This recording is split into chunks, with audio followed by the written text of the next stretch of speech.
Muy buenas, estimado equipo docente. Me llamo Tomás Inostroza y junto con mi compañero Sebastián Linares les vamos a presentar la osificación membranosa y endocondral. Pero antes que todo, ¿qué es la osificación? Ya, la osificación, ¿no es cierto?, es el proceso por el cual se formará un nuevo material óseo y como ya podrán suponer, este se divide en endocondral e intramembranoso. Y dependerá de que su precursor sea o no cartilaginoso, determinará el tipo de osificación o modelo. Ahora, hablando un poco más de la osificación intramembranosa, este es el proceso por el cual se crean generalmente los huesos planos en el feto. El desarrollo se genera a partir de más o menos la octava semana de gestación, ocurre en la mesénquima, el cual corresponde a tejido conjuntivo embrionario. ¿Ya? Primero, las células mesenquimatosas, que recordemos que se encuentran dentro del tejido mesenquimatoso muy vascularizado, migran y se acumulan en áreas específicas, lugar donde forman los centros de osificación. Posteriormente, estas se alargan y se diferencian en células osteoprogenitoras, las cuales expresan el factor de transcripción CBFA1, que será muy fundamental para la diferenciación de osteoblastos y algunos genes necesarios para ambos procesos de osificación. Ahora, una vez creado el osteoblasto diferenciado, este sintetiza y secreta el osteoide, el cual no es ni más ni menos que el colágeno y en su mayoría tipo 1, osteocalcina, entre otros componentes de la matriz ósea. Asimismo, estos osteoblastos se encuentran en la periferia del centro de osificación y continúan secretando este osteoide, mejor digo. Por lo tanto, a medida que prosigue este desarrollo, el osteoide se somete a una mineralización y los osteoblastos atrapados se convierten en los famosos osteocitos. En la región dentro de la matriz ósea, los osteocitos se separan cada vez más los unos de los otros a medida que se produce más matriz. No obstante, estos permanecen en contacto a través de las evaginaciones citoplasmáticas delgadas. El depósito de calcio y de sales minerales endurece la matriz ósea al cabo de unos días. Mientras se produce la calcificación de la matriz ósea, aparecen las trabéculas o espículas óseas que se unen en una estructura en forma de malla, dando lugar al hueso esponjoso. La lámina central de este recubre por cada uno de los lados por placas de tejido óseo compacto. Una vez formado, el hueso plano crece de tamaño mediante la adición de más hueso por su borde, mejor digo. Muy bien, y a continuación ahora pueden ver una imagen histológica, ya una foto micrografía, con tinción hematoxilina eosina. Y aquí hay 4 puntos marcados, ya el primero de ellos nos indica una laguna de un osteocito, el segundo nos marca un endostio, el tercero una célula mesenquimatosa y finalmente en el punto número 4 pueden apreciar fibras colágenas.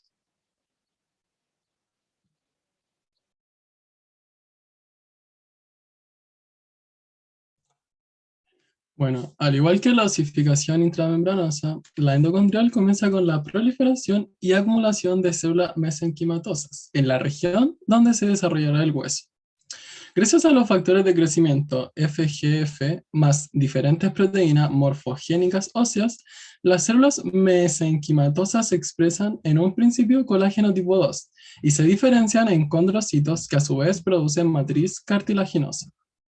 En un principio, se desarrolla un modelo de cartílago hialino con la forma parecida al hueso que originará.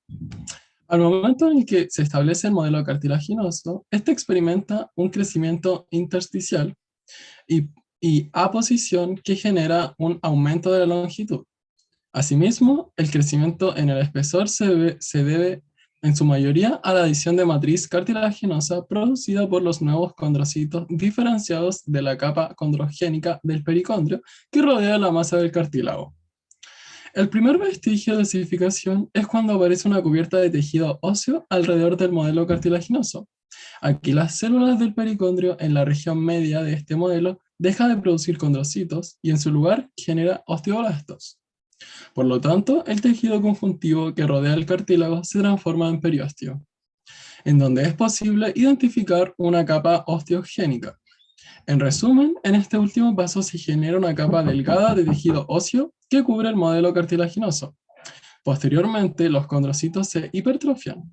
Por lo tanto, la matriz cartilaginosa circundante se reabsorbe y forma delgadas placas de cartílago irregulares entre las células hipertróficas, las que comienzan a generar fosfatasa alcalina.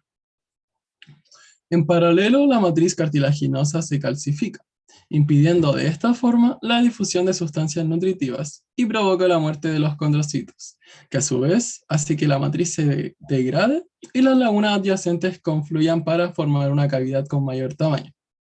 Paralelamente, algunos vasos sanguíneos proliferan a través del delgado collar óseo en la diáfisis para vascular la cavidad. Ahora las células madre mesenquimatosas migran hacia la cavidad junto con los vasos sanguíneos proliferantes. Estas se van a diferenciar en células madre osteoprogenitoras en la cavidad medular. Asimismo, las células madre hematopoieticas también llegan a la cavidad gracias al sistema vascular y abandonan la circulación para dar origen a la médula ósea, la cual incluye todos los linajes de células sanguíneas. Las células osteoprogenitoras se adhieren por aposición a las espículas residuales a cartílago calcificado.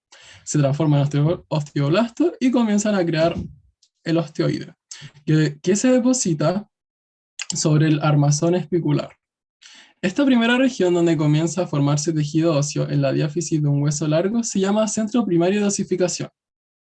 Las espículas óseas formadas sobre restos de la matriz cartilaginosa calcificada se unen al mango de hueso cortical, que continúa su engrosamiento a partir de la capa osteógena del periósteo, y más tarde se forman centros secundarios de osificación, a nivel del cartílago de las epífisis, que reemplazan el cartílago de las epífisis por hueso, con excepción de las superficies articulares y la placa epifisaria. Durante la expansión y remodelación de los centros primarios y secundarios de osificación, se forman cavidades óseas, las cuales ocupan de modo gradual la médula ósea.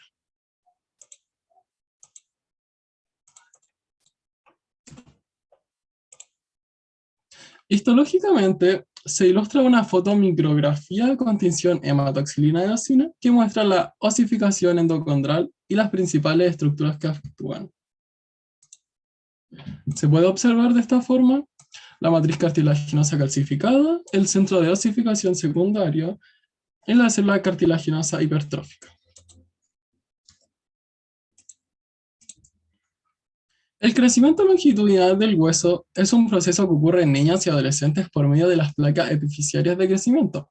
Cada placa está situada entre la epífisis y la diáfisis de los huesos largos, y en términos morfológicos se caracteriza por dividirse en 5 zonas. La primera zona es la zona de reposo. Se localiza en el límite de la epífisis con el tejido óseo, carece de crecimiento y tiene como función fijar el tejido cartilaginoso del epifisario a la epífisis ósea. La segunda es la zona de proliferación, que se forma con condrocitos que crecen con rapidez y se disponen en forma de hileras de células isógenas. La tercera zona es la zona de hipertrofia, que se integra con condrocitos hipertróficos que sintetizan gran cantidad de fosfatasa alcalina, una enzima que promueve la calcificación de la matriz. La cuarta es la zona de calcificación. Los condrocitos hipertrofiados mueren en el límite con la diáfisis osificada y calcifican la matriz del cartílago. La quinta es la zona de osificación. Las células osteoprogenitoras invaden la zona calcificada y se diferencian en osteoblastos, los cuales sintetizan matriz para formar hueso. En el esquema A se muestra cartílago de crecimiento en el que se señalan diferentes zonas. La B se señala una fotomicrografía de cartílago de crecimiento. Por su atención, muchas gracias. Aquí está la referencia bibliográfica usada en esta presentación.